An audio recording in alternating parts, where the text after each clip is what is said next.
আসসালামু আলাইকুম সবাইকে। আপনারা সবাই কেমন আছেন? আলহামদুলিল্লাহ আমি ভালো আছি। আজকে আমি পাতাকপি বা বাঁধাকপির একটি ভিডিও আপনাদের সাথে শেয়ার করছি। আমার এই রেসিপিটি যদি আপনাদের এতটুকু ভালো লেগে থাকে তাহলে আমার চ্যানেলটিকে সাবস্ক্রাইব করে আমার পাশে থাকবেন। চলুন তাহলে দেখতে থাকুন আমার এই ভিডিওটি। এখানে আমি পাতাকপি কুচিয়ে নিয়েছি এবং কিছু মুরগির মাংস নিয়ে নিয়েছি। দেশি মুরগির মাংস আমি ছোট ছোট টুকরো করে নিয়ে নিয়েছি। একটি কড়াইতে আমি তেল দিয়ে দিয়েছি। দিয়ে এবার আমি ভালোভাবে গরম হলে কিছু পেঁয়াজ কুচিয়ে দিয়ে দিয়েছি। পেঁয়াজ একটু লাল লাল করে ভাজার পরে আমি এখানে আদা রসুন পেঁয়াজের পেস্ট দিয়ে দিয়েছি আমার পরিমাণ মতো, আর এলাচ দারচিনি দিয়ে দিয়েছিলাম তার আগে। এখন আমি ভালোভাবে এই যে দিয়ে দিয়েছি, দেখতেই পাচ্ছেন, ভালোভাবে নাড়াচাড়া করে ভেজে নিচ্ছি। কিছুক্ষণ ভাজতে হবে।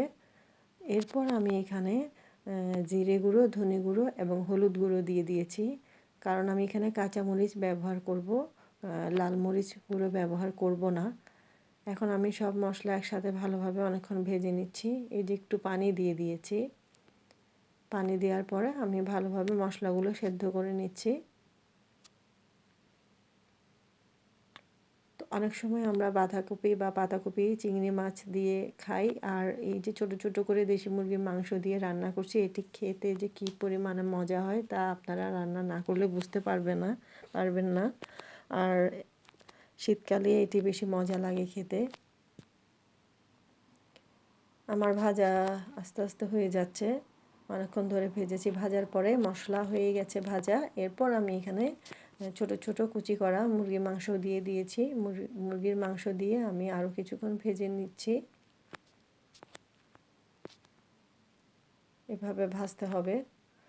তো আমার ভাজা হয়ে গিয়েছিল মুরগির মাংস। এরপর আমি পাতাকপিগুলো বা বাঁধাকপিগুলো কুচনো দিয়ে দিয়েছি, দিয়ে একটু ভালোভাবে নাড়াচাড়া করে নিচ্ছি। আর আপনারা যারা আমার চ্যানেলটিকে সাবস্ক্রাইব করে আমার পাশে আছেন তাদেরকে অসংখ্য অসংখ্য ধন্যবাদ। আর যারা এখনও করেননি তারা আমার চ্যানেলটিকে সাবস্ক্রাইব করে আমার পাশে থাকবেন। এখানে আমি টমেটো এবং কাঁচামরিচ দিয়ে ঢাকা দিয়ে দিয়েছি। আমি এখানে আর পানি ব্যবহার করব না, ওই একটু পানি দিয়েছিলাম সেটিতেই পানি বের হয়ে গেছে।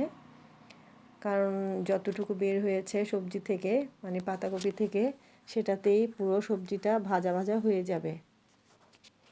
ভালোভাবে আমি উল্টে পাল্টে নেড়ে নিচ্ছি। আর আমার ভিডিওটি যদি আপনাদের ভালো লেগে থাকে তাহলে একটি লাইক করবেন এবং একটি কমেন্ট করে দেবেন। এখন আমি ধনেপাতা কুচি দিয়ে দিয়েছি উপর দিয়ে। দেওয়ার পরে আমি আবার একটু নাড়াচাড়া করে নিচ্ছি। এভাবে নাড়াচাড়া করে নিচ্ছি। নাড়াচাড়া করে মিশিয়ে আমি আরও কিছুক্ষণ ভাজবো। তো আমার রান্না হয়ে গেছে পাতাকপি ভাজি। আল্লাহ হাফেজ।